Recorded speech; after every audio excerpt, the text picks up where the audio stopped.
اتباع سنت یہ ایمان کے کمال کی اور یہ ایمان کے وجود کی علامت ہے۔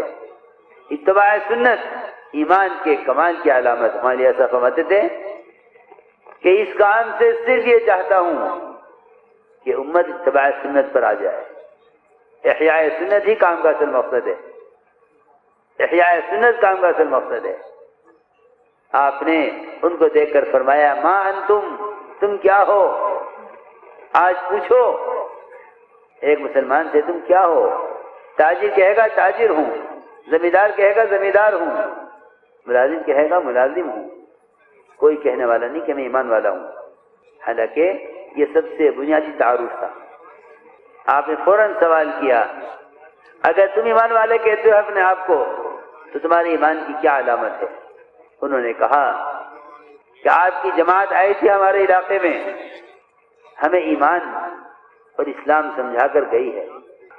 انہوں نے ہمیں جو دین سکھلایا ہے، یہ عرض کیا کہ ہمارے اندر 15 خصلتیں ہیں، 5 پر ہمارا ایمان ہے، 5 پر ہمارا ایمان ہے۔ ہم ایمان لائے اللہ پر، اس کے فرشتوں پر، اس کی کتابوں پر، اس کے رسولوں پر، آخرت کے دن پر اور تقدیر پر۔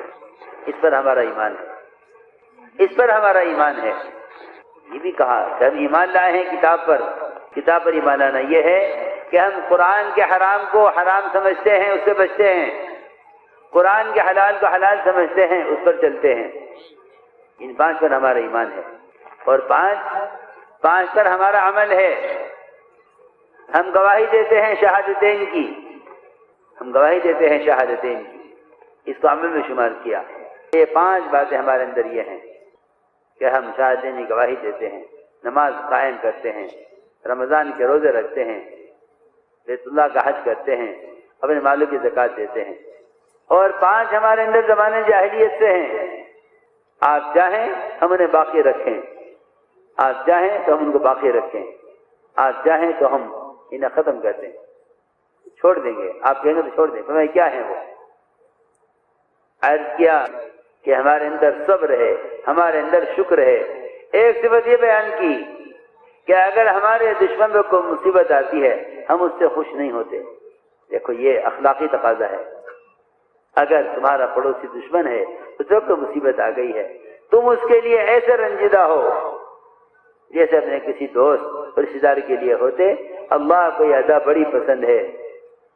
صحابہ کرام کے غیروں پر غالب آنے کی ایک بنیادی وجہ یہ تھی کہ وہ اپنے دشمن پر آنے والی مصیبت سے خوش نہیں ہوا کرتے تھے۔ یہ خاص صفت تھی کہ اپنے دشمن پر آنے والی مصیبت سے بھی کبھی خوش نہ ہوئے۔ میرے دوستو عزیزو، صحابہ کرام کے اندر ایک خاص صفت یہ تھی کہ وہ اپنے اخلاق سے غیروں کو اسلام سمجھایا کرتے تھے، اپنے معاشرے سے ساری انسانیت کو سبق دیتے تھے اپنے معاشرے سے۔ اس لیے اسلام کی جب لوگ آتے تھے اسلام کے معاشرے کو دیکھ کر، اسلام کے معاملات کو دیکھ کر، وہ عادل اسلام کی طرف مسلمان کی عدالت کو دیکھ کر، وہ عادل اسلام کی طرف مسلمان کی عدالت کو دیکھ کر، یہ نہیں کہ فیصلہ ہوگا قوم کی بنیاد پر، قبیلے کی بنیاد پر، تعلقات کی بنیاد پر۔ اگر حق کسی غیر کا ہے، اگر حق کسی غیر مسلم کا ہے، عدالت مسلمان کی ہے تو غیر مسلم کا حق ادا کیا جائے گا۔ یہی اسلام کا حکم ہے اور یہی اسلام ہے۔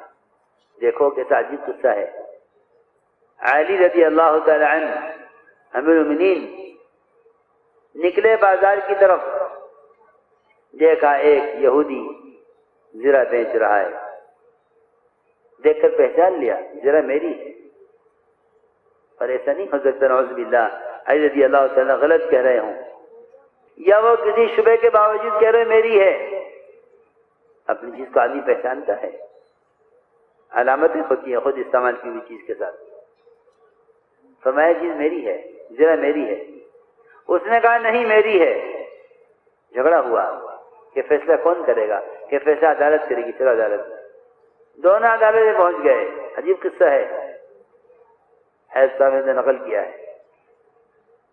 دونوں پہنچے عدالت میں.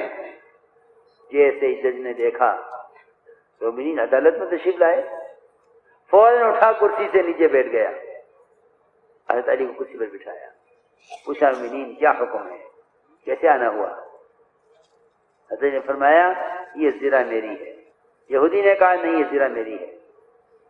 جج نے کہا مومنین آپ کے پاس کوئی گواہ ہے؟ فرمایا ہاں میرا بیٹا گواہی دے گا. مومنین بیٹے کی گواہی تو باپ کے حق میں معتبر نہیں ہے. میرا غلام گواہی دے گا، اس کی گواہی تو ناقص ہے. مومنین بحث جاری ہو گئی ہے. فیصلہ یہ ہے کہ زرہ یہودی کی ہے، آپ کی نہیں ہے. فیصلہ ہے عدالت کا، ہم مانتے ہیں. فیصلہ کر دیا یہودی کے حق میں کہ آپ گواہ نہیں پیش کر سکے. یہ بھی دیکھ لیا یہودی نے کہ ان کی عدالت میں فیصلہ ہوتا ہے. وہ قوم، قبیلہ، علاقہ، برادری، تو ظلم اور انصاف میں کوئی فرق ہی نہیں ہے. جو پیسے بھر دے اس کے ہو جاؤ. یہ فرمایا حضور اکرم صلی اللہ علیہ وسلم نے کہ تم میں سے اگر کوئی شخص اپنی قوت اور قسم کھا کر اپنی بات کو منوا کر مجھ سے کوئی فیصلہ کروا لے اور میں اس کے حق میں فیصلہ کر دوں تو یہ نہ خوش نہ ہو کہ میں مقدمہ جیت گیا، میرے حق میں فیصلہ ہو گیا. فرمایا آپ نے کہ میں اس کو جہنم کا ٹکڑا کاٹ کر دے رہا ہوں جس میں وہ رہے گا.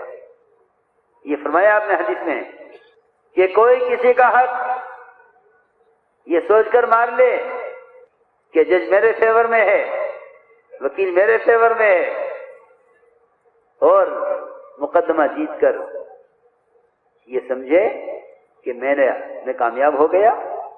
آپ نے فرمایا کہ اگر کوئی شخص اپنی جھوٹی قسم سے یا اپنی بات کی قوت سے اپنے حق میں کوئی فیصلہ غلط کروا لے، وہ خوش نہ ہو کہ اس کے حق میں فیصلہ ہو گیا، بلکہ میں اس کے لیے جہنم کا ٹکڑا کاٹ کر دے رہا ہوں. جہاں وہ رہے گا، زمین کا ٹکڑا خریدا جاتا ہے، زمین مکان بنانے کے لیے، رہنے کے لیے. فرمایا کہ میں اس کے لیے جہنم کا ٹکڑا کاٹ کر دے رہا ہوں. اس لیے میں نے عرض کیا کہ فیصلہ ہو گیا یہودی کے حق میں.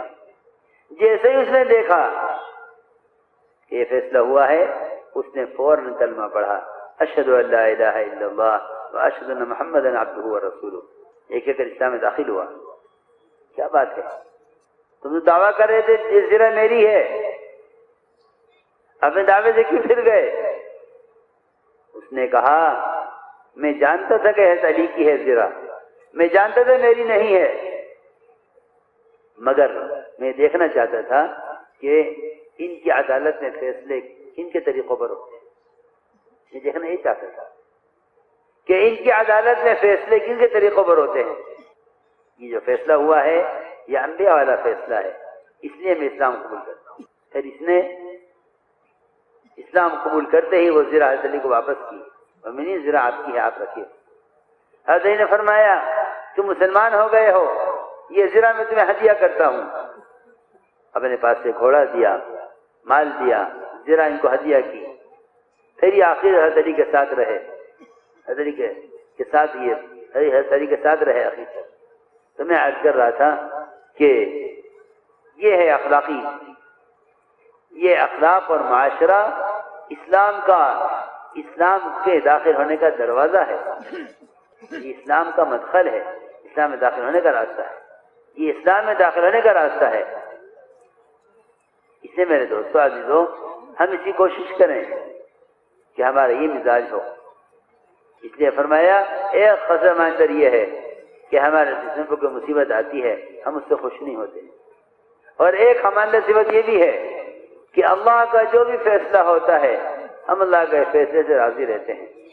اور پانچویں بات ہمارے اندر یہ ہے کہ ہم اپنی بات پر جمنے والے ہیں، میدان چھوڑ کر پیچھے نہیں ہٹتے. آپ نے سنی خصلتیں اور سن کر فرمایا فقہا ادبا، فرمایا کہ یہ دین کی پوری سمجھ رکھنے والے ہیں اور یہ باادب ہیں، تربیت یافتہ ہیں. اور یہ فرمایا آگے کہ قریب تھے کہ سب نبی ہو جاتے. فرمایا اتنی اعلیٰ خصلت ان کے اندر ہیں کہ قریب تھے کہ سب نبی ہو جاتے. اپنی اعلیٰ عمدہ خصلتوں کی وجہ سے قریب تھے کہ سب نبی ہو جاتے. آپ نے فرمایا کہ 5 باتیں اور یاد کر لو. فرمایا 5 باتیں اور یاد کر لو. فرمایا لا تجمعوا ما لا تأکلون، کہ کل کے لیے مال بچا کر مت رکھو کہ کل کھانے کا کیا ہوگا. یہاں تو کوٹھیاں میں برگر رکھ لے گا، یتیم کا مال بھی قبضہ کے رکھا ہوا ہے، کل میرے بچے کھا لیں گے. وہاں فرما رہے ہیں لا تجمعوا ما لا تأکلون، کہ اپنی ضرورت سے زیادہ مال جمع مت کرو. مال جمع نہ کرو ضرورت سے زیادہ.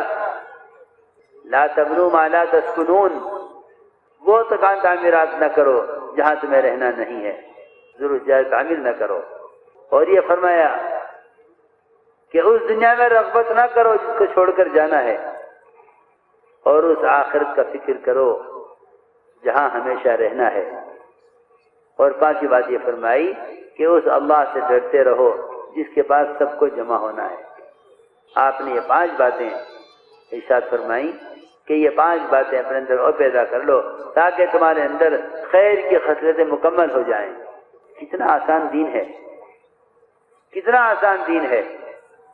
کس طرح سمجھا رہے ہیں آپ؟ 5 پر ایمان، 5 پر عمل، 5 زمانے جاہلیت سے، 5 آپ نے فرما دی.